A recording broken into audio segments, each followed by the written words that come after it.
Hi friends, this is Karn and welcome to Karn IAS PCS academy.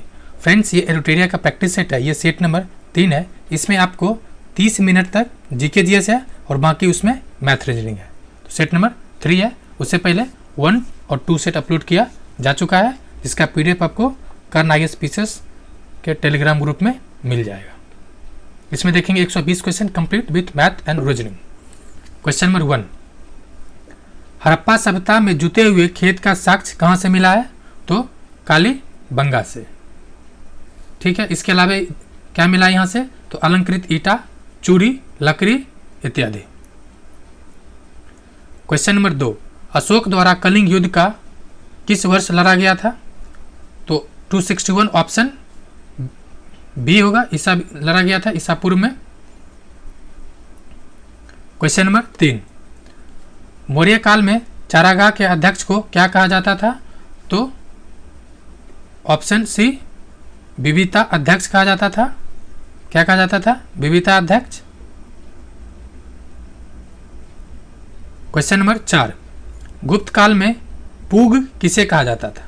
तो पूग ये था, न्यायालय था। नेक्स्ट क्वेश्चन नंबर 5, निम्नलिखित में से कौन सी रचना हर्षवर्धन से संबंधित नहीं है? तो ऑप्शन डी, काव्य दर्शन, ये नहीं है। बाकी नागानंद, रत्नावली और प्रियदर्शी का ये किससे संबंधित है? तो हर्षवर्धन से। क्वेश्चन नंबर 6, मंदसौर अभिलेख का संबंध किस शासक से है? तो ये यशोवर्मन से है। यशोवर्मन से ऑप्शन सी से है। ये मिला कहाँ है? तो मालवा के, सॉरी, ये शासक कहाँ था? तो मालवा था। कहाँ शासक था? मालवा, जो भी मध्य प्रदेश के आसपास का क्षेत्र है। क्वेश्चन नंबर 7, मोहम्मद गौरी को भारत में पहली बार किसने पराजित किया था? तो भीम द्वितीय ने। ऑप्शन बी, भीम द्वितीय है। ऑप्शन बी ने पराजित किया था। कब पराजित किया था? क्योंकि गौरी का जो प्रथम आक्रमण हुआ था 1175 में, 1175 में, और 1178 में मोहम्मद गौरी ने गुजरात आक्रमण किया, परंतु भीम द्वितीय से हार गया था 1178 में। नेक्स्ट क्वेश्चन नंबर 8, दिल्ली सल्तनत में विद्रोहियों के प्रति दुर्बल नीति किस शासक ने अपनाया था? तो ऑप्शन डी, जलालुद्दीन फिरोज खिलजी। ठीक है, जलालुद्दीन। जबकि ये इसके शासन की बात की जाए तो कब से कब तक था? 1290 से 1320 तक। नेक्स्ट क्वेश्चन नंबर 9, दिल्ली सल्तनत के किस सुल्तान ने सैनिकों को नगद वेतन देने की प्रथा का आरंभ किया? तो अलाउद्दीन खिलजी। Option C. इसका कार्यकाल कब से है? तो 1296 से 1316 तक। नेक्स्ट क्वेश्चन नंबर 11, अद्वैतवाद का जो प्रतिपादक कौन है? तो ये शंकराचार्य है। ऑप्शन ए, शंकराचार्य है। ठीक है। और सबसे महत्वपूर्ण चीज है कि इन्होंने ब्रह्म एवं जीव की पूर्ण एकता को स्वीकार करते हैं। नेक्स्ट क्वेश्चन नंबर 11, निम्नलिखित में से किस मुगल बादशाह ने न्याय की प्रसिद्ध जंजीर लगाई थी? ये था जहांगीर। Option A. फ्रेंड्स, अगर आपको अगर इस क्वेश्चन कुछ गलत हो जा रहा है तो ज़्यादा टेंशन नहीं लेना है, क्योंकि आपके सिलेबस में नेशनल मूवमेंट करके पूछेगा ज़्यादा, लेकिन जिसका बिहार से संबंध है वो एंशिएंट भी पूछेगा। में से किसके द्वारा सिखों को लघु अकबर कहा था? तो ये ऑप्शन सी, नीलपुल ने कहा था। ये इतिहासकार है। ठीक है। क्वेश्चन नंबर 13, किस सिख गुरु ने सिखों को एक सैनिक संप्रदाय के रूप में परिवर्तित कर दिया? तो गुरु गोविंद सिंह। Option C. और इन्होंने 1699 में खालसा पंथ का स्थापना भी किया था, और इनका जन्म कहाँ हुआ था? पटना में 1666 में। ये 10वें गुरु थे। क्वेश्चन नंबर 14, विजयनगर के किस शासक के काल में अब्दुल रज्जाक ने विजयनगर की यात्रा किया था? तो देवराय द्वितीय। Option D. और ये कब आया था? 1443 में। ये फारस की यात्री था। क्वेश्चन नंबर 15, वंडीवास का युद्ध कब लड़ा गया था? तो 1760 में। Option B. और सवाल है किसके बीच लड़ा गया था? एक्चुअली जो तृतीय कर्नाटक युद्ध था उसी का ये विस्तारित पार्ट था, यानी फ्रांस और अंग्रेज के बीच का ये युद्ध था। क्वेश्चन नंबर 16, अहमद शाह अब्दाली के भारत पर प्रथम आक्रमण के समय मुगल बादशाह कौन था? तो मुगल बादशाह मोहम्मद साथ ऑप्शन सी। इसका कार्यकाल कब से कब तक है? तो 1719 से 1748 तक है, 19 से 48 तक है। नेक्स्ट क्वेश्चन नंबर 17, प्लासी का युद्ध कब हुआ था? तो 1757 में। 1757 में कब हुआ था? ये डेट पूछा जाता है। तो 23 जून 1757 को। किसके किसके बीच हुआ था? तो सिराजुद्दौला और रॉबर्ट क्लाइव। सिराजुद्दौला और रॉबर्ट क्लाइव। ये प्लासी है कहाँ? तो भागीरथी की नदी है, उसी के पास के मैदान है।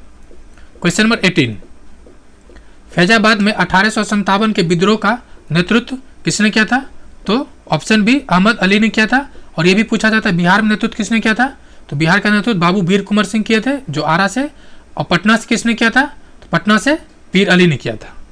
और लखनऊ से आपको कमेंट करके बताना है। क्वेश्चन नंबर 19, किस इतिहासकार ने बंगाल के 1765 से लेकर 1772 के मध्य कालखंड को डाकुओं राज की संज्ञा दी थी? तो ये इतिहासकार है K M. Panikkar, option C. Question number 20, economics history of India नामक पुस्तक किसने लिखा था? तो ये लिखे हैं रमेश आर.सी. दत्त, यानी रमेश चंद्र दत्त, ऑप्शन बी। और ये कब लिखे थे? 1901 में। उसके अलावा जो ऑप्शन ए दे रखा है आपको फंसाने के लिए, इन्होंने क्या लिखा था? ड्रेन ऑफ बेल थ्योरी लिखे दादा भाई नेहरू जी। क्वेश्चन नंबर 21, किस अधिनियम के माध्यम से भारतीयों की शिक्षा पर 1 लाख खर्च करने का प्रावधान किया गया था? तो ये 1813 का चार्टर एक्ट था। लेकिन आपको ध्यान ये रखना है कि 1 रुपया भी खर्च नहीं किया था। क्यों? क्योंकि ये इंग्लिश शिक्षा दिया जाए या संस्कृत शिक्षा दिया जाए, इसको लेकर विवाद था और इसके वजह से इसको नहीं किया गया था। दूसरा इंपॉर्टेंट है इसमें कि इसमें 3 चीज आपको याद रखना है, चाय, चीनी, ठीक है, और ईसाई मिशनरी जो शिक्षा वाला था, ईसाई मिशनरी। ये तीनों इसमें, चाय, ठीक है, चीनी और ईसाई मिशनरी। ये चीन मतलब चाइना को छोड़ के, मतलब बाकी को मोनोपोली को, यानी जो एकाधिकार था उसको समाप्त कर दिया गया था। चाय को भी, मतलब चाय छोड़ के बाकी को कर दिया गया था एकाधिकार। एक तरह से ये क्वेश्चन पूछा था दरोगा मेंस में कि किस अधिनियम के माध्यम से ब्रिटिश का एकाधिकार समाप्त कर दिया गया था? तो 1813 के। उसके अलावा 1833 में क्या था? तो दास्ता कानून की बातें की गई थी। उसके अलावा जो वायसराय था, मतलब गवर्नर जनरल ऑफ भारत की प्रावधान किया गया था। इस तरह से कई चीजें हैं। नेक्स्ट क्वेश्चन नंबर 22, आत्मीय सभा का गठन किसके द्वारा किया गया था? तो ऑप्शन सी राजा राममोहन राय। ये कब किया गया था? तो 1814 में किया गया था। और कहीं आपको 1815 भी दिख सकता है, क्योंकि जो बंगाल का जो वेबसाइट है उस पर 1815 दिखा है। तो 1814 1815 आपको दोनों ध्यान रखना है। दोनों ऑप्शन में, मतलब दोनों में से एक ही ऑप्शन में रहेगा, लेकिन आपको दोनों ध्यान रखना है। उसके अलावा है एक और फेमस इनका संस्था था, कौन? तो ब्रह्म समाज। कौन है इनका? बार बार पूछा जाता है, ब्रह्म समाज के संस्थापक कौन थे? तो ये भी थे राजा राममोहन राय होगा फ्रेंड्स, इसमें ऑप्शन सी होगा, आंसर ए नहीं होगा। राजा राममोहन राय जी थे। और ये गठन कब हुआ था? 1828 में। एक सवाल और पूछा जाता है, इनको अकबर, राजा की उपाधि किसने दिया था? तो अकबर द्वितीय ने। ऐसे सवाल तो बहुत है, फिर आगे देखेंगे कभी। नेक्स्ट क्वेश्चन नंबर 23, अलीगढ़ आंदोलन के संस्थापक कौन था? तो सर सैयद अहमद खान था, ऑप्शन सी। 1875 में इन्होंने स्टार्ट किया था। और ये सबसे बड़ी बात है कि आधुनिक विचार से प्रभावित था। क्वेश्चन नंबर 24, पागलपंथी विद्रोह के किसके नेतृत्व में हुआ था? तो ये हुआ था करमशाह, ऑप्शन ए। कब हुआ था? तो 1813 से 21 के बीच में हुआ था। ठीक है। क्वेश्चन नंबर 25, सन 1881 ईस्वी का प्रथम कारखाना अधिनियम किस वायसराय के काल में आया था? तो 80 से 84 कौन रहा था? Lord Ripon. और एक इसमें और चीज आया था क्या? तो जो महत्वपूर्ण है स्थानीय स्वशासन, मतलब स्थानीय जो स्वशासन है इसके लिए आया था। और रिपन था, मतलब ये फेमस है, इसको लॉर्ड रिपन भी, मतलब उदार रिपन भी कहा जाता है। क्वेश्चन नंबर 26, गांधी जी ने दक्षिण अफ्रीका प्रवास के दौरान किस रचना का प्रकाशन किए थे? तो इंडियन ओपिनियन। ऐसे भी याद कर सकते हैं कि अफ्रीका में जो भारत का ओपिनियन है वही तो बताएंगे, इसलिए कौन सा था? Indian opinion.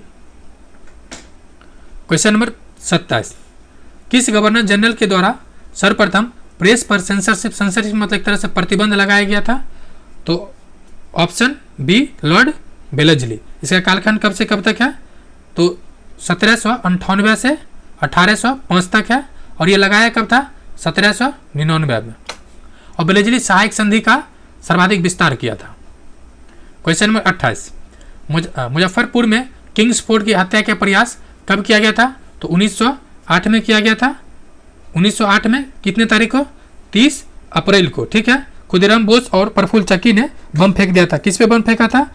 तो मतलब फेंकने की कोशिश किया था, किंग्सफोर्ड को मारने की कोशिश किया था, लेकिन इसकी मतलब वाइफ और बेटी थी जो मतलब कैनेडी था, उसको मतलब उस पर बम फेंका गया था, मतलब ये बच गया था।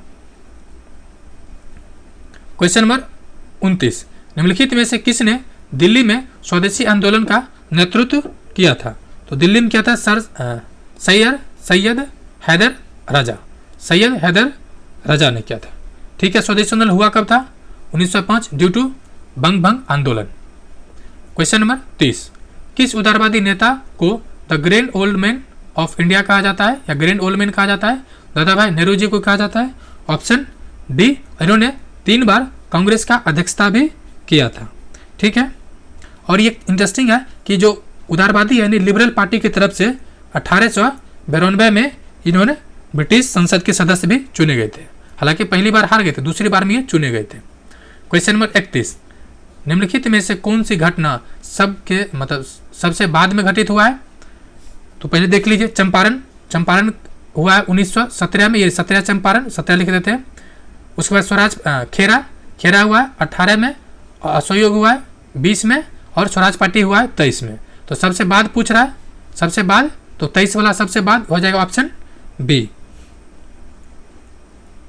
क्वेश्चन नंबर 32, जालियांवाला बाग हत्याकांड के विरोध में निम्न में से किसने अपनी सर की उपाधि को त्याग दिया या वापस कर दिया था? तो रविंद्रनाथ टैगोर जी ने।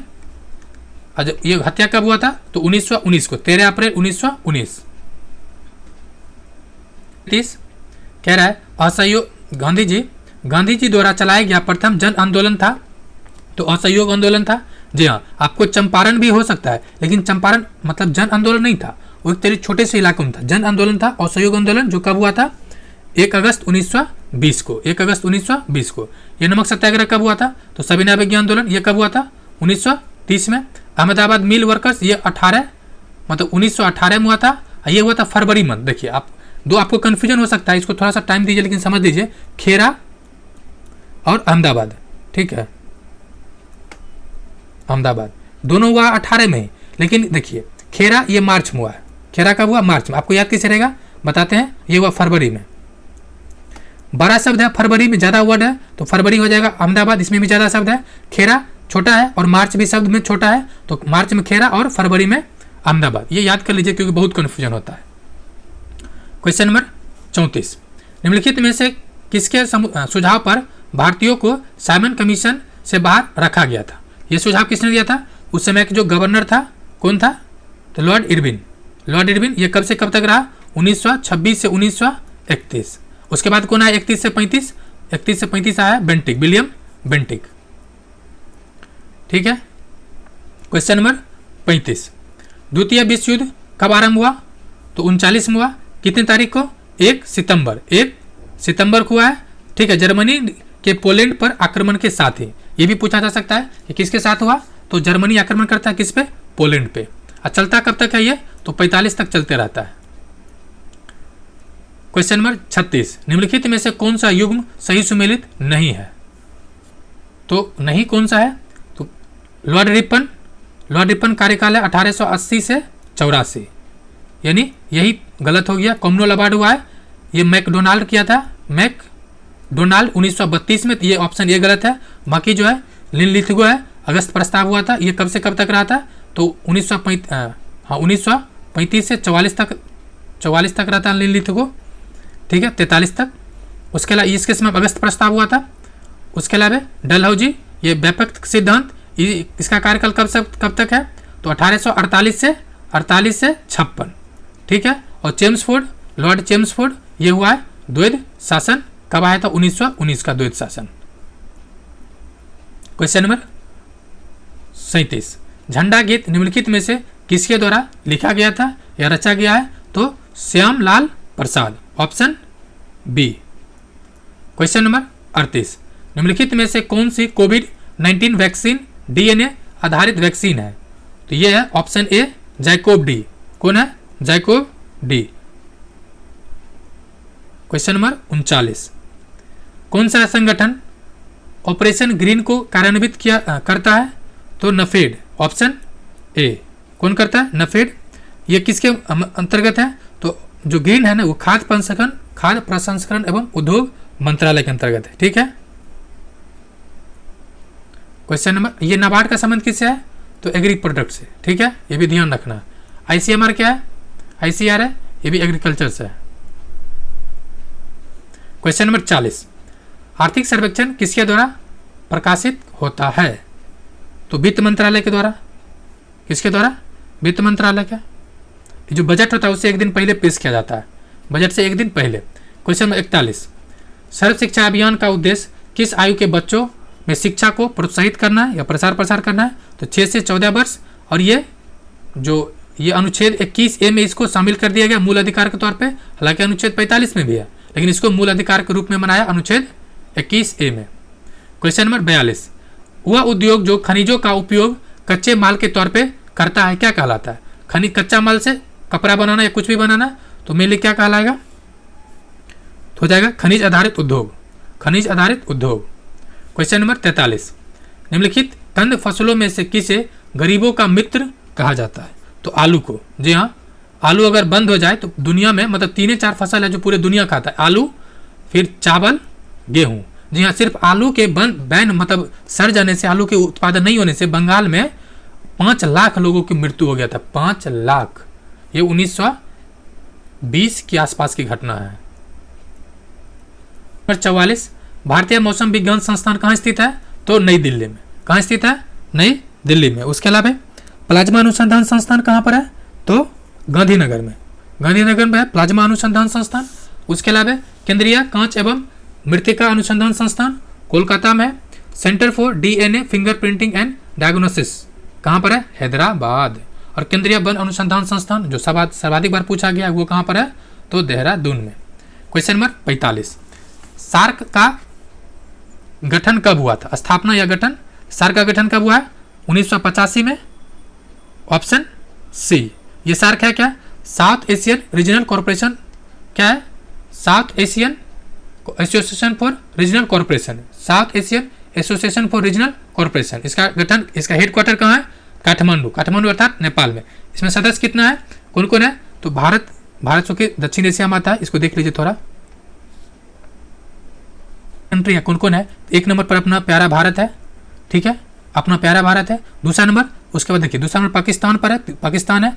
तीसरा अफगानिस्तान है। चौथा नेपाल है। पांचवा भूटान है। ठीक है, छठा बांग्लादेश है। सातवां श्रीलंका और आठवां मालदीव है। इसमें आपको ध्यान क्या रखना है? 2 जो है बाउंड्री सटा हुआ नहीं है भारत का, एक मालदीव, दूसरा श्रीलंका, बाकी 6 सटा हुआ भारत के। तो इसको ध्यान रखना। कितने सदस्य? 8। क्वेश्चन नंबर 46, निम्न में से कौन सी सही सुमेलित नहीं है? तो क्या है? मैकमोहन रेखा, ये भारत और चीन के बीच है। जी हाँ, मैंने कैसे याद किया था? चीन में सब एक तरह से मोहनी टाइप के इंसान रहता है, बाकी आप समझ ही रहे हैं। उसके अलावा मेनर हिम रेखा, ये कहाँ पर है? रूस और फिनलैंड का, ये भी सही है। उसके अलावा हिंडनबर्ग रेखा जर्मनी और पोलैंड का है, ये भी सही है। लेकिन मैग्नीनॉट रेखा किसके किसके बीच है? ये जो है फ्रांस और स्पेन के बीच। फ्रांस और, ये गलत है फ्रेंड्स, ये गलत है। ऑप्शन डी होगा गलत। ठीक है, ये है फ्रांस और स्पेन ना होकर जर्मनी है। कौन है? जर्मनी। ठीक है, फ्रांस ना होकर जर्मनी है। क्वेश्चन नंबर 47, इंदिरा गांधी परमाणु अनुसंधान केंद्र कहाँ स्थित है? तमिलनाडु में। Option C. इसका गठन कब हुआ था? गठन एस्टैब्लिशमेंट होगा 1971 में। क्वेश्चन नंबर 48, अंडमान और निकोबार द्वीप समूह के कितने द्वीपों का नाम परमवीर चक्र विजेता के नाम पर रखा गया? यह करेंट है, तो 21 द्वीपों का नाम रखा गया है। 21 द्वीपों का नाम। क्वेश्चन नंबर 49, दुनिया की पहली तरल हाइड्रोजन संचालित नौका का नाम क्या है? ये है option A MF hydra. MF hydra.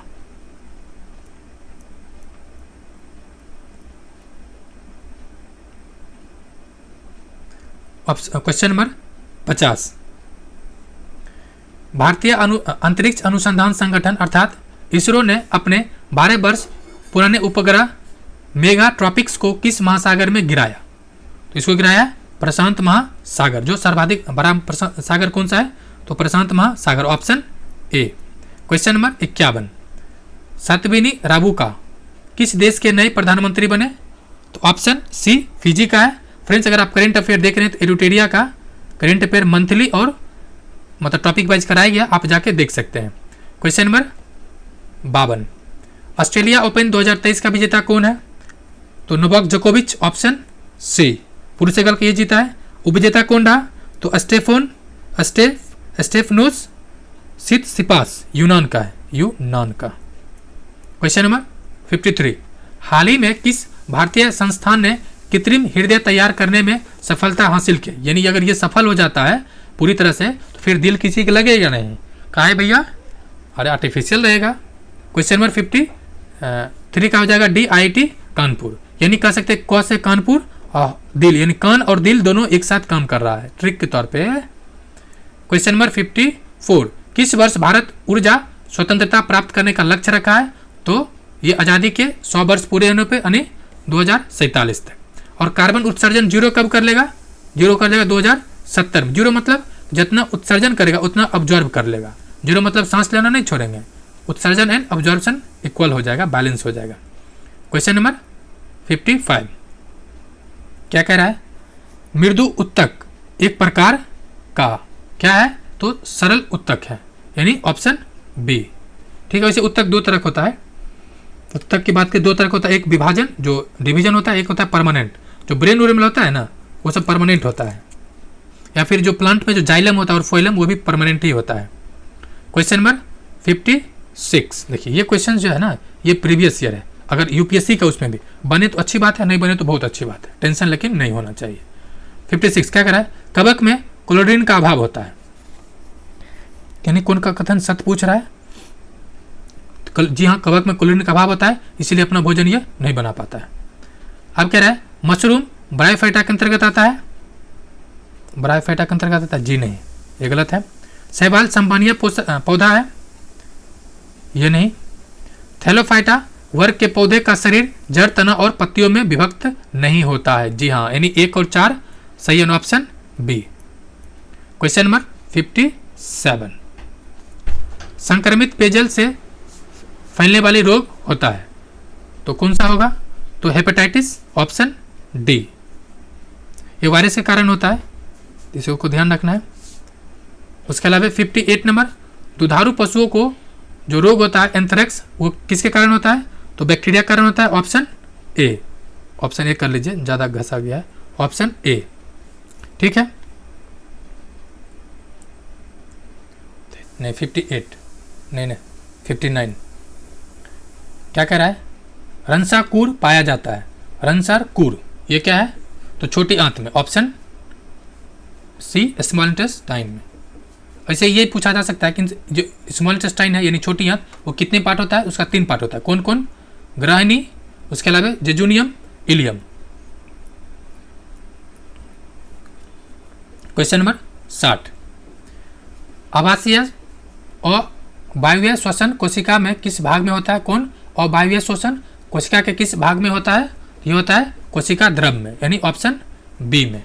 ठीक है, नेक्स्ट क्वेश्चन नंबर 61 61 नंबर, जब फाइब्रोजिन प्लाज्मा से अलग हो जाता है तो फाइब्रोजिन रहित प्लाज्मा को क्या कहा जाता है? इसको कहा जाता है सीरम, ऑप्शन सी। ये हल्के पीले रंग का चिपचिपा द्रव होता है। ठीक है, प्लाज्मा में उपस्थित प्रोटीन जो होता है वो प्लाज्मा कहलाता है, जिसमें से प्रमुख होता है फाइब्रोजिन, हेपरिन, ये सब। नेक्स्ट क्वेश्चन नंबर 62, एस्ट्रोजन स्रावित होता है कहाँ से? ऑप्शन बी, अंडाशय से। क्वेश्चन नंबर 63, नर युग्मक तथा मादा युग्मक में संयोग से बनता है, क्या बनता है? जाइगोट, यानी ऑप्शन सी। क्वेश्चन नंबर 64, मूल भौतिक राशि की संख्या कितना है? 7। कितना है? 7। क्वेश्चन नंबर 65, निम्नलिखित में से कौन सा कथन सत्य है या है? तो ऑप्शन डी उपरोक्त सभी है। अब क्या क्या है, दूरी में केवल परिणाम देखा जाता है, जी हाँ, जो ये वेक्टर स्केलर है तो स्केलर में केवल मैग्नीट्यूड देखा जाता है। विस्थापन यानी ये अदिश राशि है, मतलब ये क्या हो गया, विस्थापन यानी डिस्प्लेसमेंट यानी डायरेक्शन एंड क्या स्पीड मैग्नीट्यूड दोनों देखा जाता है। विस्थापन की दर को त्वरण कहते हैं, जी हाँ, rate of change of displacement that is called क्या होता है, नहीं, विस्थापन की दर को त्वरण कहते हैं, एक्सेलेरेशन, हाँ ठीक है, option D. Next question, question number 66 क्या रहा है, यदि किसी वस्तु में बल लगाने से उसमें कोई त्वरण उत्पन्न नहीं होता तो वह बल क्या कहलाएगा, तो वह बल संतुलित बल कहलाएगा। क्वेश्चन नंबर 67 यदि कोई वस्तु किसी द्रव में डूब जाती है तो निम्न में से कौन सा कथन सत्य होगा, तो ऑप्शन सी होगा, वस्तु का भार उत्प्लावन बल से अधिक होगा, जी हाँ। क्वेश्चन नंबर 68 पूर्ण आंतरिक परावर्तन की घटना कब संभव होती है जब प्रकाश क्या होता है, यानी डेंसर से रियल माध्यम में जाएगा तब, ठीक है, यानी क्या कहेगा, सघन से विरल माध्यम में, ऑप्शन बी, ऑप्शन बी। ये पूर्ण आंतरिक परावर्तन मतलब टोटल इंटरनल रिफ्लेक्शन की बातें कर रहा है, जो हीरा में आपको देखने को मिलता है और डेजर्ट में भी यानी रेगिस्तान में भी। क्वेश्चन नंबर 69 श्वेत प्रकाश जब प्रिज्म से होकर गुजरती है तो वर्ण यानी रंग सबसे कम विचलित कौन होता है, तो सबसे विचलित कम कौन होगा, लाल, तब तो इसको रेड सिग्नल में लगाया जाता है, सबसे कम विचलित होगा लाल, ठीक है। अब कह रहा है कि जिसमें बैगनी रंग का प्रकाश तरंग सबसे कम होता है, मतलब वेवलेंथ यानी दीर्घ धैर्य, तरंग धैर्य सबसे कम होगा तथा आवृत्ति अधिक एवं लाल रंग का प्रकाश यानी वेवलेंथ सबसे अधिक एवं जो फ्रीक्वेंसी आवृत्ति वो सबसे कम, आपको इसको ध्यान रखना है। क्वेश्चन नंबर 70 चालक की लंबाई बढ़ने पर प्रतिरोध में क्या प्रभाव पड़ेगा, तो प्रतिरोध भी बढ़ेगा।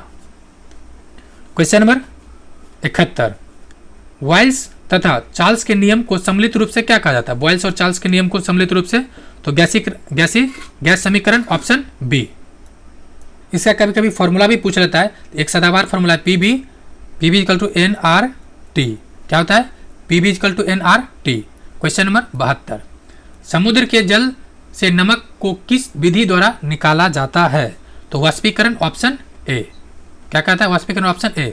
ऊर्ध्वपातन क्या होता है, तो सॉलिड से गैस में तब्दील हो जाना सीधे, आपको कहाँ दिखेगा, यानी सब्लिमेशन इसको कहते हैं, ये दिखेगा कपूर में और नेप्थलीन में इत्यादि में। क्वेश्चन नंबर 73 एक्वारेजिया में हाइड्रोक्लोरिक अम्ल तथा नाइट्रिक अम्ल का अनुपात होता है, तो 1:3 होता है, ठीक है, 1:3 ऑप्शन ए। और ये जो सोना जो गलाया जाता है वो एक्वारेजिया में ही होता है। क्वेश्चन नंबर 74 विद्युत का सुचालक अधातु है, तो अधातु कौन सा है, graphite, option D. Question number 75 एक द्रव अधातु है, तो द्रव में है और धातु कौन रहता है, तो ब्रोमीन, ऑप्शन सी। यह आवर्तसारणी में चौथे स्थान पर आता है, ये भी ध्यान रखना है। पिंच ब्लेड निम्न में से किस धातु का अयस्क है, तो ये यूरेनियम का है, किसका है, यूरेनियम का, और यूरेनियम का अन्य धातु भी है, मतलब अयस्क है, कौन है, कार्नेटाइट। क्वेश्चन नंबर 77 रेडियो सक्रियता का खोज किसने किया था, तो ये हेनरी बेकरेल ने किया था, ऑप्शन ए, ठीक है, क्या था, एक्चुअली मैडम क्यूरी ने वो जो सक्रियता टर्म जो है ना, रेडियो सक्रियता शब्द को यूज किए थे मैडम क्यूरी। क्वेश्चन नंबर 78 भारतीय संविधान में संसद के दोनों सदनों की संयुक्त बैठक का प्रावधान किस देश के संविधान से लिया गया या गृहीत किया गया है, तो ऑस्ट्रेलिया से, ऑप्शन ए। इसका अध्यक्षता कौन करता है, लोकसभा अध्यक्ष। क्वेश्चन नंबर 79 राज्यपाल को पद की शपथ किसके द्वारा दिलाया जाता है, तो उच्च न्यायालय के मुख्य न्यायाधीश, ऑप्शन ए। और नियुक्ति मतलब कौन करता है इसको, राज्यपाल सिफारिश पे, प्रेसिडेंट की सिफारिश पर आता है लेकिन शपथ दिलाता है, ऑप्शन ए। क्वेश्चन नंबर 80 भारतीय संविधान के किस संविधान संशोधन अधिनियम के द्वारा पंचायती राज व्यवस्था को संवैधानिक दर्जा प्राप्त हुआ, तो 73वें संविधान संशोधन कब आया था, 1992 में, और लागू कब हुआ, 93 से, कितने तारीख को, तो 24 अप्रैल को, ठीक है। और 72 में क्या हुआ था, सॉरी 74वें संविधान संशोधन में तो स्थानीय निकाय आया था, शहरी निकाय, स्थानीय नहीं शहरी निकाय। 81 नंबर, संघ लोक सभा आयोग की रिपोर्ट किसको प्रस्तुत करनी होती है, तो ये किया जाता है राष्ट्रपति को, और इस बार हाल ही में प्रस्तुत किया गया है। क्वेश्चन नंबर 82, निम्नलिखित किस अधिनियम के द्वारा भारत में प्रांतों को स्वायत्तता प्रदान की गई थी, तो भारत शासन अधिनियम 1935, प्रांत में 1935 में आया था। और इसमें एक चीज, इसका ऑप्शन ए होगा, 81 का ए है, तो वो भी देख लीजिएगा। क्वेश्चन नंबर 83, डैश का मतलब सर्वोच्च न्यायालय मामले और उससे शामिल कानूनी मामले के मुद्दों पर विचार करना होगा। इसका मतलब क्या होता है, इसका मतलब हुआ अपीलीय क्षेत्राधिकार। ये किसके पास है, तो सर्वोच्च न्यायालय के पास। क्वेश्चन नंबर 84, भारतीय संविधान का अंतिम व्यवस्थापक है, कौन है, सर्वोच्च न्यायालय। कौन है, सर्वोच्च न्यायालय, ऑप्शन नहीं, सर्वोच्च न्यायालय, ऑप्शन डी, ठीक है। क्वेश्चन नंबर 85, समाजवादी अर्थव्यवस्था में उत्पादन के सभी कारक किसके स्वामित्व और नियंत्रण में होता है, तो राज्य के नियंत्रण में होता है। राज्य से मतलब यहाँ पर, ठीक है, राज्य का मतलब सरकार है, राज्य का मतलब देश, देश का शासन से, ठीक है, तो ऑप्शन सी होगा। क्वेश्चन नंबर 86, महानोबिस मॉडल का संबंध किस पंचवर्षीय योजना के साथ जुड़ा हुआ है, कौन, महानलोबिस, तो यह था दूसरा पंचवर्षीय योजना, ऑप्शन बी। ये कब से कब तक था, 56 से 61 तक, और किस पे आधारित था, तो उद्योग पे, उद्योग पे। यही वजह है कि कई उद्योग का स्थापना हुआ था। क्वेश्चन नंबर 87, जनगणना 2011 के अनुसार भारत में सर्वाधिक ग्रामीण जनसंख्या वाला राज्य है, तो कौन सा है सर्वाधिक, तो इनमें से कोई नहीं है, कहाँ है भैया, तो हिमाचल प्रदेश में एचपी में 90% है, ठीक है। बिहार कितना मतलब लिटरेसी रेट है, इसमें 64.8 है ओवरऑल।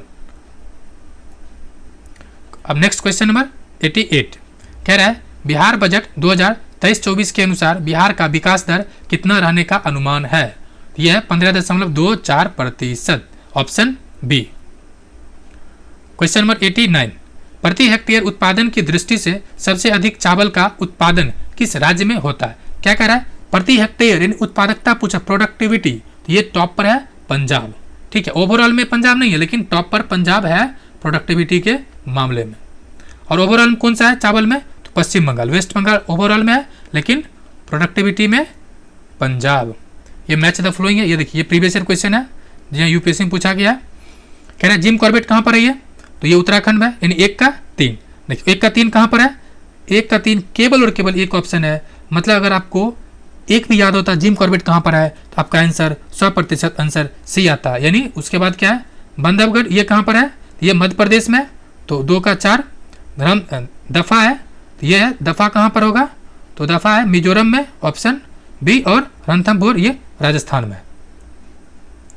क्वेश्चन नंबर 100 नहीं बल्कि 91, भारत में सर्वाधिक वर्षा निम्न में से किस क्षेत्र में होता है, तो किस क्षेत्र में होता है, तो ऑप्शन ए पश्चिम घाट, हिमालय क्षेत्र और मेघालय में। इसको मैप से समझ लीजिए, देखिए ये इंडिया का मैप है, ये दक्षिण पश्चिम मानसून इंटर करता है कहाँ से, केरल से, तो केरल से आया, यानी पश्चिम घाट ज़्यादा बारिश करेगा। उसके अलावा फिर एक शाखा, 2 शाखा, जैसे ये मानिए भारत का इंडिया टॉप है, 2 शाखा में आता, ऐसे एक केरल चला गया, दूसरा यहाँ से बगल से बंगाल खाड़ी होते चला जाता है, यहाँ से ये चला जाएगा कहाँ पर, तो ये वाला पार्ट में, मेघालय वाला पार्ट में, ठीक है। यही ऑप्शन दे रखा है कि सर्वाधिक जो वर्षा होता है कहाँ पे, तो पश्चिम घाट। चूंकि घाट इधर क्यों होता है, क्योंकि यहाँ पर बहुत ऊंचाई का पहाड़ है, यहाँ पे जो बादल है पार नहीं कर पाता है, यहाँ पर पूरा भर भर बारिश कराता है, ठीक है। उसके अलावा पूर्वी हिमालय, यहाँ पर ये पूर्वी हिमालय का पार्ट है, यहाँ पे पूरा भर जाता है, चूंकि एक शाखा यहाँ पहुँच जाता है, ठीक है। ये दोनों क्षेत्र में काफ़ी ज़्यादा वर्षा होता है, मैप से आप समझ गए। बाकी यहाँ से इंटर किया, यहाँ पर देखिए, यहाँ पर सवाल आता है, एक सवाल और आता है कि राजस्थान में बारिश क्यों होता है, दक्षिण पश्चिम मानसून से बहुत कम क्यों होता है। कारण है कि ये जो अरावली का श्रेणी है ये सीधा सीधी पैरेलल है, इसको पार कर जाता है, इसीलिए यहाँ पर क्या पहाड़ी है, यहाँ पर क्या पहाड़ी है, यहाँ पर ऐसा पहाड़ी है कीप नुमा होने ऐसा है, मतलब कीप ऐसे बनता है ना, कीप नुमा, ऐसा कीप नुमा। यहाँ पर जो बारिश जाता है वो घुर नहीं आ पाता है, मतलब बारिश पूरे दम भर कराता है तभी आ पाता है। तो ऑप्शन हो जाएगा कौन, ऑप्शन ए पश्चिम घाट और हिमालय का तथा मेघालय क्षेत्र। नेक्स्ट क्वेश्चन नंबर 92 कह रहा है रिंग ऑफ फायर से अभी पढ़ाया है, तो प्रशांत महासागर में भूकंप एवं ज्वालामुखी प्रभावित क्षेत्र से है, ऑप्शन सी। क्वेश्चन नंबर 93, भूमध्य रेखा कितने देशों से होकर गुजरता है? तो ये देश कितना है? 13, ऑप्शन डी। कितना देश है? 13। क्वेश्चन नंबर 94, निम्नलिखित जलधाराओं में से कौन ठंडी जलधारा है? तो ठंडी जलधारा कौन है? ऑप्शन डी सभी, फॉकलैंड की धारा, बेंगलुआ की धारा और लेब्राडोर की धारा।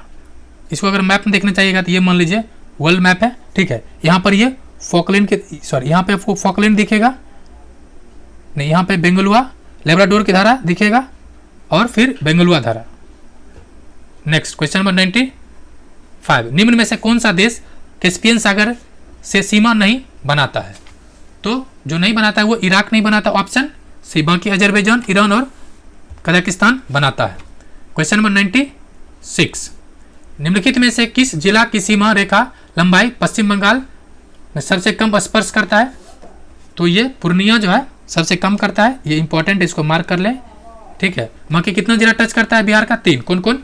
पूर्णिया, कटिहार, किशनगंज। पूर्णिया, कटिहार, किशनगंज, यानी PKK। क्वेश्चन नंबर 97 क्या कह रहा है फ्रेंड्स? इसका मैथ रीजनिंग भी बनेगा, so don't worry, need to be patience. क्या कह रहा है? निम्नलिखित में से किस राज्य में सर्वाधिक पायराइट पाया जाता है? तो पायराइट सर्वाधिक कौन सा है? तो बिहार। बिहार पायराइट में टॉप पर है। ऐसे मूर्खों का सोना भी कहा जाता है, ठीक है। गंधक, इसमें लोहा और गंधक होता है, ऐसे मूर्खों का सोना भी कहा जाता है। क्वेश्चन नंबर 98, 2011 जनगणना के अनुसार बिहार में सर्वाधिक लिंगानुपात किस जिला में? तो एकमात्र जिला है, कौन सा है? गोपालगंज, ठीक है। कितना यहाँ पर है? 1021, यानी 21 महिलाएं अतिरिक्त हैं।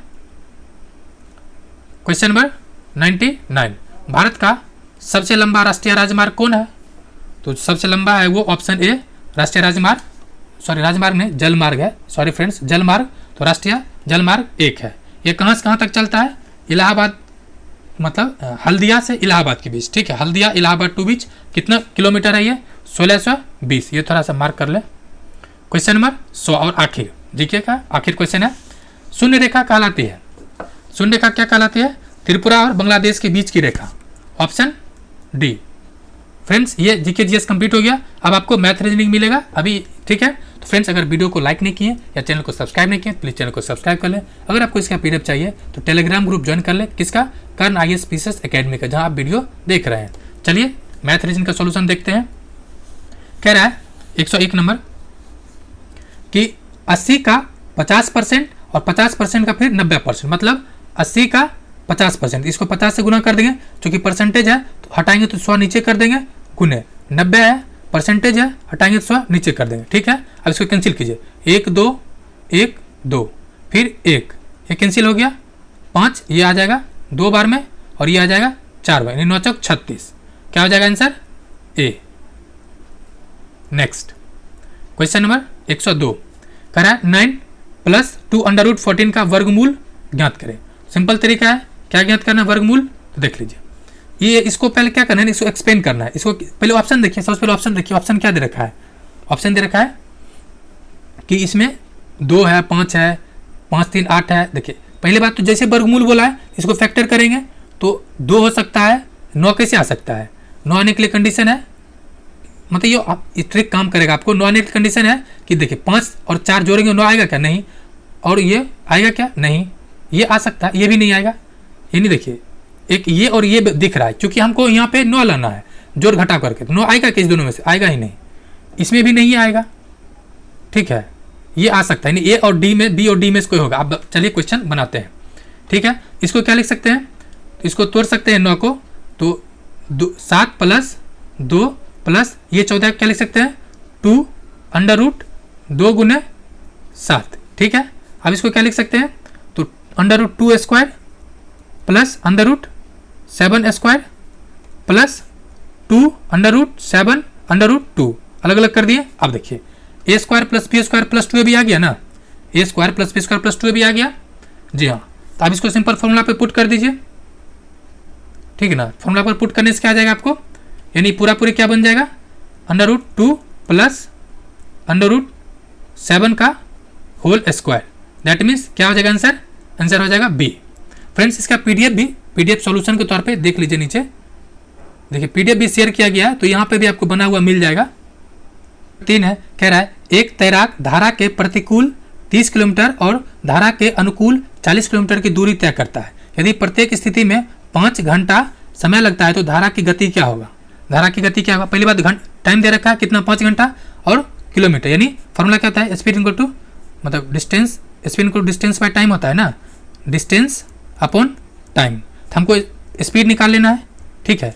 पहला क्या रखा है? धारा के प्रतिकूल, तो 30 अपॉन कितना घंटा? 5, तो ये कितना किलोमीटर हो जाएगा? 6 किलोमीटर पर आवर हो जाएगा, ठीक है। उसके अलावा कह रहा है धारा के अनुकूल, तो 40 है, तो 40 अपॉन 5 तो हो जाएगा 8 किलोमीटर पर आवर, यानी क्या क्या डेटा आया हमको?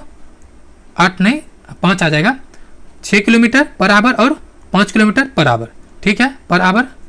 उसके अलावा अब कह रहा है कि धारा के गति अनुकूल, जब धारा की गति निकालेंगे तो क्या हो जाएगा? धारा गति निकालने का फॉर्मूला क्या होता है? 1/2 इंटू मतलब अनुकूल गति, ठीक है, माइनस प्रतिकूल गति, ठीक है। अनुकूल कितना निकाले हम लोग? तो अभी जस्ट निकाले 8 किलोमीटर, 8 हो जाएगा, क्योंकि ये 40 है, 40 अपॉन 5 करेंगे तो 8 बचे 40, 8 किलोमीटर माइनस ये कितना है? 6/1/2, तो ये क्या हो जाएगा? 8 में 6 कटेगा 2 अपॉन 2, तो ये कट हो जाएगा 1, तो क्या हो जाएगा? 1 किलोमीटर, आंसर सी। नेक्स्ट क्या कह रहा है? क्वेश्चन नंबर 4, एक्स वाई दो अनुपूरक कोण है, यदि एक्स वाई का रेशियो दे रखा है तो एक्स माइनस वाई का मान क्या होगा? दो अनुपूरक कोण फॉर्मूला क्या होता है? मतलब एक्स प्लस मान लेते हैं आई और ई बराबर क्या हो जाएगा? 180 डिग्री। सप्लीमेंट्री कोण क्या होता है? 180 डिग्री। आप चलते हैं क्वेश्चन के अनुसार, मान लेते हैं क्या कह रहा है कि एक्स वाई दो दे रखा है, तो हम इसको मान लेते हैं 7a प्लस 8a बराबर क्या होगा? 180 डिग्री। क्यों? क्योंकि अनुपूरक कोण कितना होता है? 180 डिग्री का। तो 7 8 15, 15a बराबर क्या हो जाएगा? 180 डिग्री है, डिग्री, तो 15 180 कितना बार में कटेगा? 12 बार में, यानी 12 डिग्री आ गया। यानी हम यहाँ से क्या निकला हमको? तो a बराबर 12, क्या निकला? a बराबर निकल गया हमको 12 डिग्री। अब क्या था? तो a था 7a, तो क्या हो जाएगा? 12 7 84, यानी a बराबर होगा 84 एक x का, जो कि 7 है, और दूसरा क्या? 8, तो 12 8 है 96, एक हो जाएगा 96 और एक हो जाएगा 8। अब पूछ कर रहा है x minus Y minus X, तो y वाला कितना है? y वाला 8 है, तो 96 माइनस 84 यानी 96 माइनस 84 बराबर क्या आ जाएगा? 12 डिग्री। तो आंसर कहाँ है? Option D, answer D. Answer क्या होगा? डी। नेक्स्ट क्वेश्चन कर रहा है 105 कि मेस में 36 उम्मीदवार के लिए 7 दिन का पर्याप्त भोजन है, ठीक है। 6 उम्मीदवार 2 दिन बाद परिसर छोड़ देता है, तो बचा हुआ भोजन कितने दिन तक चलेगा? सिंपल, इसको कुछ दिमाग नहीं लगाना, बेसिक लगाइए। कितना खाने वाला है? 36, कितना दिन खाएगा? टोटल 7 दिन। टोटल कितना खा लेगा? ये छोटा लिख देते हैं थोड़ा, 36 आदमी है, कितना दिन खाएगा? 7 दिन। टोटल कितना खाएगा? 7 चौक 42 और 7 21 और 4 25, यानी टोटल 252 यूनिट मान लेते, कुछ नहीं यूनिट खाएगा टोटल। अब कह रहा है अकॉर्डिंग टू क्वेश्चन कि 2 दिन खाया, ठीक है। कितना आदमी? 36 आदमी कितना दिन तक खाया? 2 दिन तक। कितना खाएगा? 72। तो इसमें 72 मतलब 2 दिन आदमी कितना खा लिया? 72 यूनिट खाएगा, क्योंकि 36 आदमी खा रहा है 2 दिन तक, कह रहा है ना कि 2 दिनों तक 36 उम्मीदवार खाया, उसके बाद परिसर छोड़ता है, तो 2 दिन तक तो खाया ही, तो कितना खाया? तो 72, तो इतना घटा दीजिए, कितना बच जाएगा? 2 और खा लिया, 72 यूनिट खा लिया है, इसको माइनस कर देंगे, टोटल कितना बचेगा? 180 यूनिट। अब आदमी कितना बचा? आदमी बचा 30, ठीक, 30 ना, हाँ 30 का है, काहे कि 6 आदमी तो भाग ही चुका है छोड़ के, 6 आदमी तो भाग ही चुका है, तो कितना दिन चलेगा? 30 नीचे कर देंगे, डिवाइड कर देंगे, तो 6 18, 6 आदमी, यानी 6 दिन तक चलेगा। नहीं समझे? इसको फिर समझ लीजिए अगर दिक्कत हो रहा है तो, एकदम बेसिक समझिए। टोटल आदमी कितना है? 36। कितना आदमी है? 36। कितना दिन तक खाएगा? 36 आदमी है, टोटल 7 दिन तक खाया। मान लेते हैं कि टोटल खाना डी रहा होगा, टोटल डी रहा होगा, डी यूनिट। हम मान क्या लिए? एक दिन में मतलब एक आदमी 1 यूनिट खाता है, एक दिन में एक आदमी कितना यूनिट खाया? 1। टोटल आदमी कितना है? 36, तो कितना यूनिट खाएगा? 36 यूनिट। अब टोटल कितना दिन खा रहा है, 7 दिन, तो टोटल कितना हो जाएगा, टोटल हो जाएगा 252 यूनिट आदमी खाया। अब कह रहा है कि भोजन को 6 बार 2 दिन तक खाता है, ठीक है, टोटल तो खाया ही 36 दिन तक दोनों आदमी खाया, तो 36 दूनी 72, इसको माइनस कर दिए, आंसर आ जाएगा। एक तो ये बेसिक ट्रिक है, बाकी फॉर्मूला से भी आप बना सकते हैं। कह रहा है क्लास टेस्ट में 63 बॉयज, 63 के बजाय रवि के अंक में 93 ऐड हो गया है, ठीक है, ऐड हो गया। गलती से कक्षा के जो औसत अंक में आधे वृद्धि हो, यानी एवरेज है वो बढ़ गया, छात्रों की संख्या ज्ञात करने को बोल रहा है, ठीक है, इसको देखते हैं। चलिए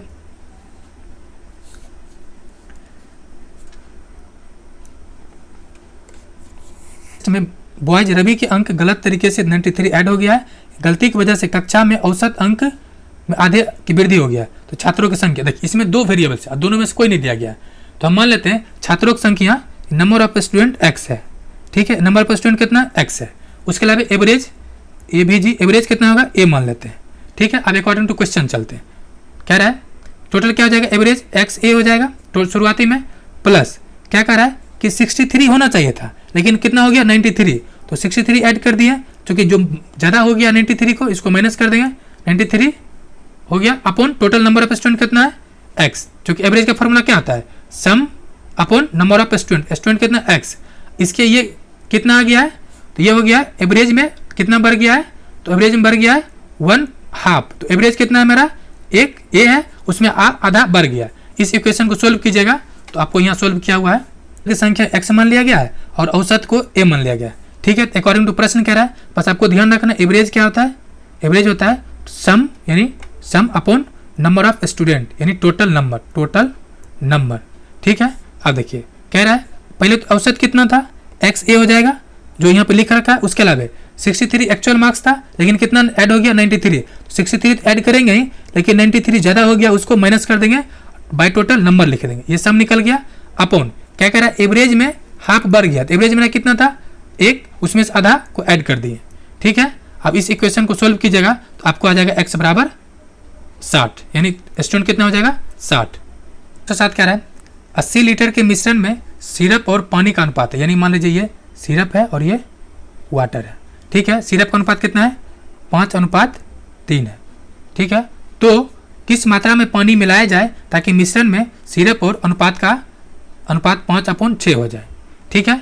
किस मात्रा में मिलाया जाए, देखिए इसका आंसर देख लेते हैं, बाकी आंसर नहीं, उसका थोड़ा लेंदी टाइप की, इसको समझ लीजिए, बी होगा। अब देखिए कैसे कह रहा है मिश्रण में सिरप क्या दे रखा है 5/3, ठीक है। तो हम मान सिरप कितना हो जाएगा, वैसे तो इसे सिंपल निकाल सकते हैं कि 80 का है तो नॉर्मली 5 और 3 है, ठीक है। तो ये टोटल कितना 8 है, 8×80 यानी 1 बराबर 10 है, तो 5 बराबर क्या हो जाएगा 50 लीटर और 3 बराबर 3, ऐसे बेसिक निकाल सकते हैं। जिसका निकालना है उसको ऊपर रखेंगे, अपन टोटल रेशियो लिख देंगे, तो 5 + 3 8 है, गुने कितना 80, ये बेसिक फार्मूला है, तो बेसिक इससे निकल जाएगा आपको 50। उसी तरह से मात्रा पानी का निकालना है, तो पानी की रेशियो क्या है 3, टोटल कितना 8 गुने 80, तो उससे निकल जाएगा 30 लीटर, ठीक है। अब कह रहा है अब माना कि मिश्रण x लीटर पानी मिलाया जाता है, x पानी डालें, ठीक है। और देखिए पानी ऐसे है कितना 50, ठीक है, पानी सिरप कितना है 30 है।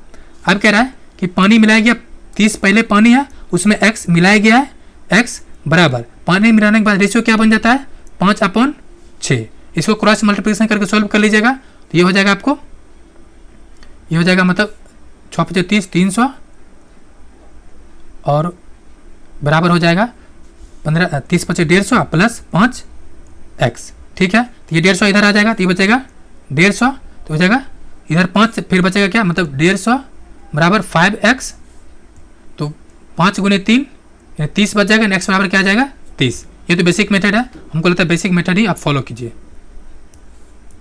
नेक्स्ट है क्वेश्चन नंबर 109, एक संख्या में 30% की वृद्धि की जाती है और फिर 25% की कमी की जाती है, तो प्रतिशत में शुद्ध या कमी या वृद्धि होगा, मतलब ज़्यादा हो रहा है कम हो रहा है। इसको सिंपल तरीका मान लेते कोई नंबर है 100, ठीक है, हमको नहीं पता, हम मान लिए 100 अपना, चूँकि परसेंटेज में तो 100 निकालना आसान रहता है।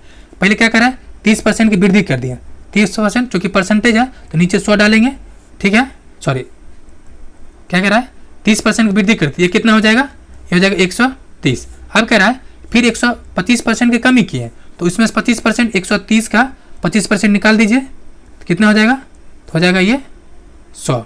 हालांकि ये चीज़ यहाँ पर भी कर सकते थे, लेकिन चूंकि 100 में अब नॉर्मली है कि 100 में अगर 30% बनाएंगे तो 30 पर जाएगा, इसलिए यहाँ पे सीधे निकाल के लिख दिए हैं।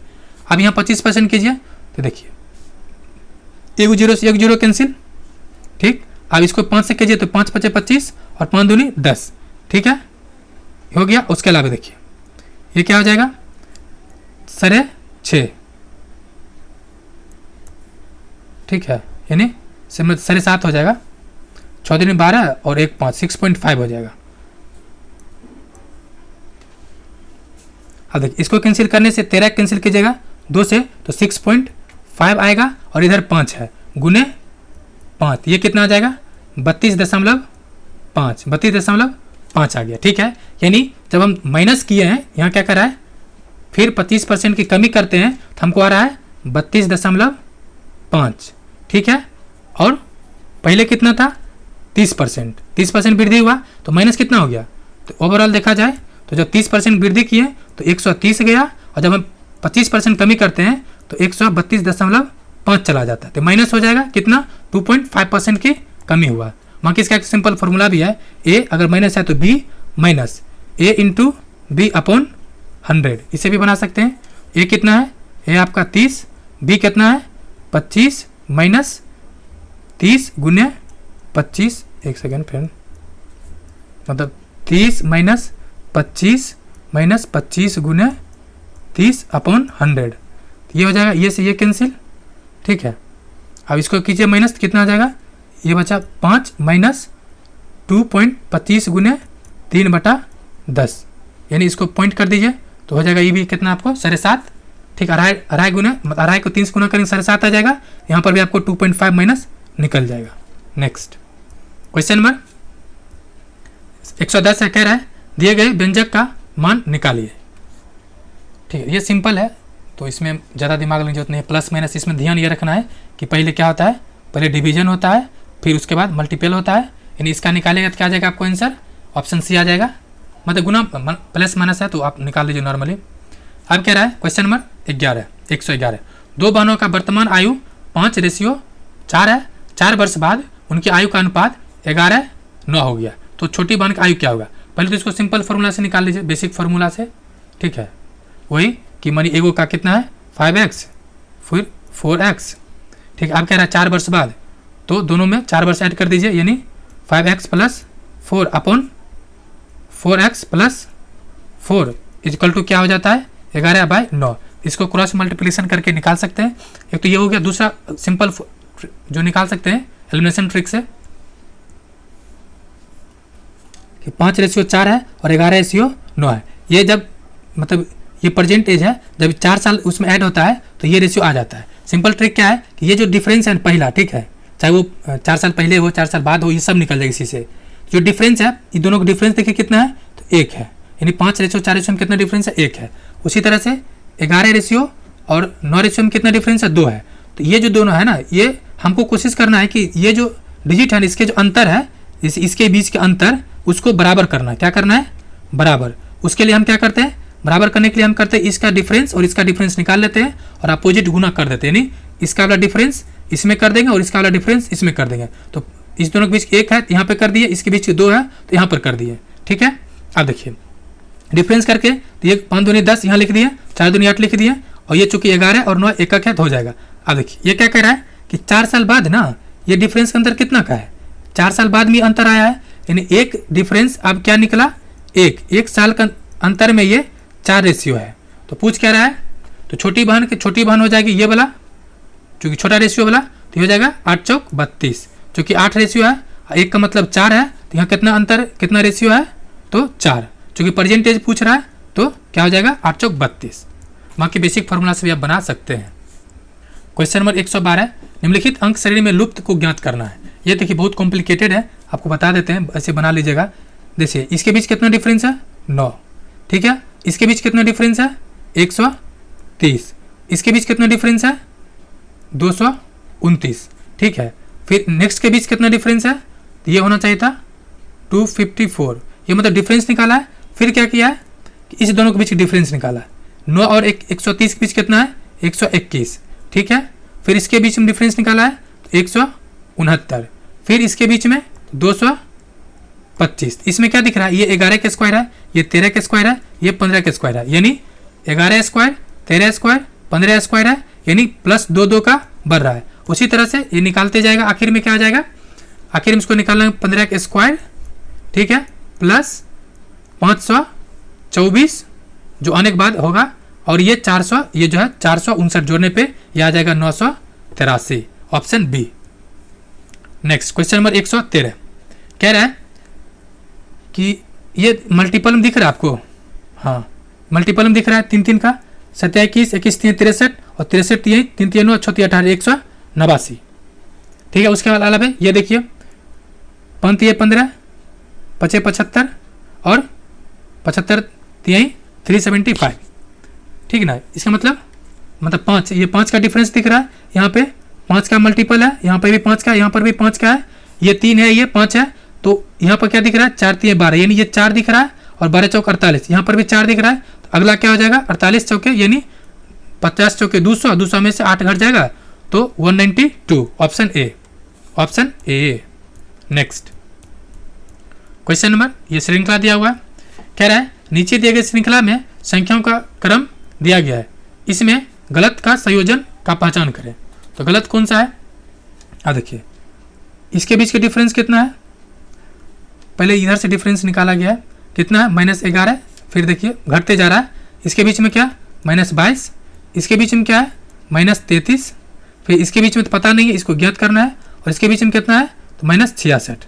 एक चीज़ कॉमन दिख रहा है क्या, ट्रिक के तौर पे देखिएगा तो 11 22 33 डैश और तो 44, और फिर बीच में एक गैप जो है वो 55, मतलब ये -66 इस तरह से माइनस करके यहाँ तक पहुँचा है, ठीक है। माइनस करते करते 11 के मल्टीपल में पहुँचा है, तो आप निकाल लीजिएगा, तो आपको ऑप्शन बी आ जाएगा, मतलब 262 गलत है, जो ऑप्शन ए में दे रखा है। नेक्स्ट क्वेश्चन नंबर 115 क्या कह रहा है कि किसी कूट भाषा में गिफ्ट को 168 के रूप में लिखा गया है, तो ग्रेट को 255 के रूप में लिखा गया, तो गॉड को क्या लिखा जाएगा, गॉड को क्या लिखा जाएगा, ये क्या किया है इसको देख लीजिए, क्या है गिफ्ट, इसका पोजीशन देख लीजिए, तो जी होता है गिफ्ट में, जी का 7 है, उसके बाद आई है, उसका 9 होता है, एफ का 6 होता है, और टी का 20 होता है, ठीक है। इस सबको जोड़िएगा तो कितना आ जाएगा, ये आ जाएगा आपको 42, कितना आ जाएगा 42, लेकिन 168 है, तो 42 को कितना बार गुना करने पे 168 आएगा, तो 4 बार में 168 कैसे आएगा, 4 बार गुना करने पर, यानी ये क्या किया, जो नंबर दिया हुआ उसको ऐड करके 4 से गुना कर दिया है।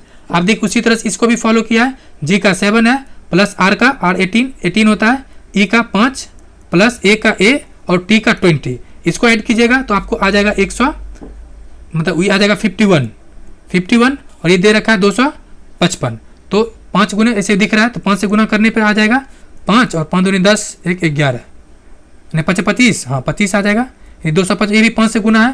तो उसी तरह से आपको नेक्स्ट को भी फाइंड कराना है, गॉड को, यानी गॉड 7 प्लस ओ 15 14 15 16, ये होता है ओ 15 होता है, हाँ ओ 15 प्लस डी 4 ये हो जाएगा 15 7 22 4 28 नहीं 26 22 4 26 गुने क्या करना है 3, क्या करना है 3, तो आपको आ जाएगा, चूंकि ये 3 4 5 का सीरीज में, तो आ जाएगा आपको 78, ऑप्शन सी।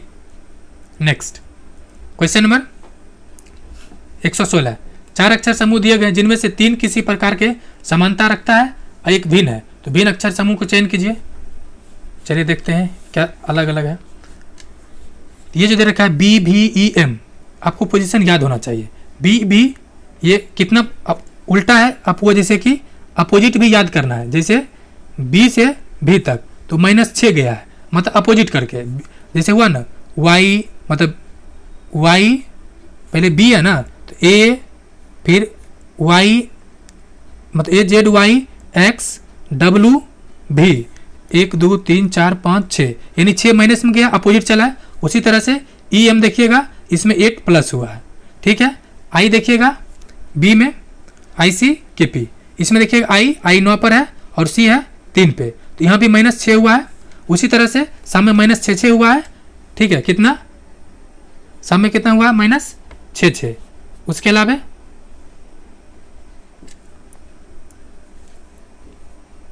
ऑप्शन बी में आपको क्या दिखेगा KP, K और P। ये क्या इस रूल को फॉलो नहीं किया है, ठीक है, इस रूल को क्या किया है, फॉलो नहीं किया, यानी आंसर होगा बी, बाकी सेम रूल को फॉलो कर रहा है। क्वेश्चन नंबर 117, एक निश्चित कूट भाषा में CLIQUE को MJMDFR के रूप में लिखा जाता है, तो कूट भाषा में इसको क्या लिखा जाएगा, इसको कुछ नहीं किया है, बस ये देखिए JI, मतलब ये जो है ना अपोजिट लिख दिया है। CD 1 प्लस हो रहा है, ठीक है, LM ये भी 1 प्लस हो रहा है, ठीक, उसके अलावा IJ ये I है, ये भी 1 प्लस हो रहा है, यानी क्रॉस करके 1 प्लस हो रहा है। उसी तरह से Q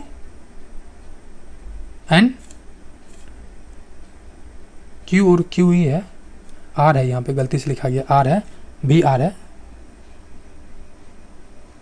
FBR है, FBR है। देखिए ये कह रहे EF एक F है, यहाँ पे F 1 प्लस है, U भी 1 प्लस है और QR, ठीक है, 1 प्लस है, यहाँ पर भी प्लस है। इसी पैटर्न को फॉलो किया गया और आंसर हो जाएगा आपका A। नेक्स्ट ये कह रहा है निम्नलिखित में से मतलब अंग्रेजी की जो डिक्शनरी में जो लिखा रहता है उसको फॉलो करना, ये बहुत आसान है, इसका आंसर हो जाएगा आपको C नहीं A, ठीक है, ये हो जाएगा C, पहले कौन है, इस तरह से। क्वेश्चन नंबर 119, इसको आंसर देखिए क्या कह रहा है कि राहुल अपने घर के पास एक पार्क में टहलना शुरू करता है, वह 7 मीटर पूर्व की ओर दौड़ता है, फिर 9 मीटर अपने भाई के मतलब अपने बड़े भाई के साथ दौड़ता है, फिर अपने दाई, मतलब इस तरह से इसको पैटर्न दिया गया है, बहुत आसान रहता है, उसको आंसर देख सकते हैं।